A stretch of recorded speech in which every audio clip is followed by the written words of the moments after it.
അമേരിക്കയിലെ ലോകകപ്പ് വേദിയിൽ അവസാന വിസിൽ മുഴങ്ങിയിട്ട് ദിവസങ്ങളായി. കിട്ടിയ സമ്മാനങ്ങളുമായെല്ലാം ടീമുകൾ നാട്ടിലേക്ക് മടങ്ങുകയും ചെയ്തു. എന്നാൽ കേരളത്തിലെ പല കവലകളിലും പോസ്റ്റ് ഒഴിയാതെയാണ് മെസ്സിയുടെയും ക്രിസ്ത്യാനോ റൊണാൾഡോയുടെയും നെയ്മറുടെയും നിൽപ്പ്. തദ്ദേശ സ്ഥാപനങ്ങൾക്കിത് തലവേദനയായിരിക്കുകയാണ്. ആരാധകർ ആവേശത്തോടെ ഉയർത്തിയ കൂറ്റൻ ഫ്ലെക്സുകളും കട്ടൗട്ടുകളും ആരും ഏറ്റെടുക്കാനില്ലാതെ വഴിയോരങ്ങളിൽ അനാഥമാണ്. ഇതുമൂലം തദ്ദേശ സ്ഥാപനങ്ങൾ പുലിവാല് പിടിച്ച മട്ടാണ്. ഇത്തരം ബോർഡുകൾ ഈ മാസം 30-നകം നീക്കം ചെയ്യണമെന്ന് തദ്ദേശ സ്ഥാപന സെക്രട്ടറിമാർ നിർദ്ദേശം നൽകി.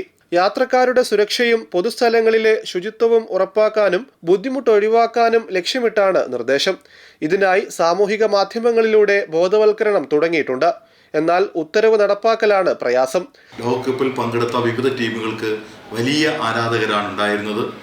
ഇതിൻ്റെ ഭാഗമായി പലരും ആരാധകരും നമ്മുടെ നാടിൻ്റെ പൊന്നാനിയിലെ വിവിധ ഭാഗങ്ങളിൽ ഫ്ലെക്സുകൾ വെച്ചിട്ടുണ്ട്. വലിയ രീതിയിലുള്ള ഫ്ലെക്സുകളാണ് സ്ഥാപിച്ചിട്ടുള്ളത്.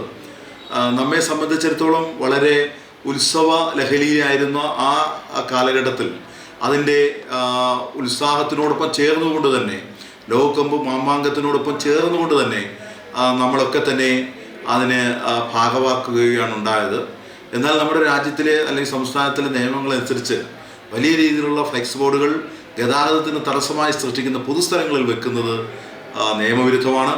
ഏതെങ്കിലും സ്വകാര്യ സ്ഥലങ്ങളിൽ വെക്കുന്നതിന് തന്നെ നഗരസഭയുടെ പെർമിറ്റ് എടുത്ത് പൈസ അടവാക്കി അതിന് പെർമിഷൻ വാങ്ങേണ്ടതുണ്ട്. ബാക്കിയുള്ള സ്ഥലങ്ങളിൽ ഇപ്പോൾ പല പൊതുസ്ഥലങ്ങളിലും വലിയ രീതിയിലുള്ള ഫ്ലെക്സ് ബോർഡുകൾ ഈ ക്രിക്കറ്റ് ഈ ഫുട്ബോൾ മാമാങ്കം കഴിഞ്ഞതിന് ശേഷവും നിലനിൽക്കുന്നുണ്ട്. അടിയന്തരമായി അത് മാറ്റണം എന്ന് അഭ്യർത്ഥിക്കുകയാണ്. അത് മാറ്റിയില്ല എന്നുണ്ടെങ്കിൽ 30-ാം തീയതിക്ക് 31-ാം തീയതിക്കുള്ളിൽ അത് മാറ്റിയില്ല എന്നുണ്ടെങ്കിൽ വളരെ കർശനമായിട്ടുള്ള നടപടികളായിരിക്കും നഗരസഭയുടെ ഭാഗത്തു നിന്നുണ്ടാകുന്നത് എന്നുള്ളത് അറിയിക്കുകയാണ്. നഗരസഭ തനതായി എടുക്കുന്ന തീരുമാനമല്ല. ബഹുമാനപ്പെട്ട കോടതികൾ, സുപ്രീം കോടതിയും ഹൈക്കോടതിയും അടക്കമുള്ള കോടതിയിൽ ഇക്കാര്യത്തിൽ വളരെ ശക്തമായ നിലപാടാണ് എടുത്തിട്ടുള്ളത്. തെരഞ്ഞെടുപ്പ് കഴിഞ്ഞാൽ രാഷ്ട്രീയ പാർട്ടികളുടെ ബോർഡുകൾ നീക്കാൻ ഉത്തരവാദിത്തപ്പെട്ടവരോട് ആവശ്യപ്പെടാം. അനുസരിക്കാത്തവർക്കെതിരെ നടപടിയുമുണ്ടാകും. എന്നാൽ ലോകകപ്പ് ഫാൻസ് അസോസിയേഷനുകളുടെ കാര്യത്തിൽ അവസ്ഥ മറിച്ചാണ്. ഭൂരിഭാഗവും രജിസ്റ്റർ ചെയ്ത സംഘടനകളല്ല.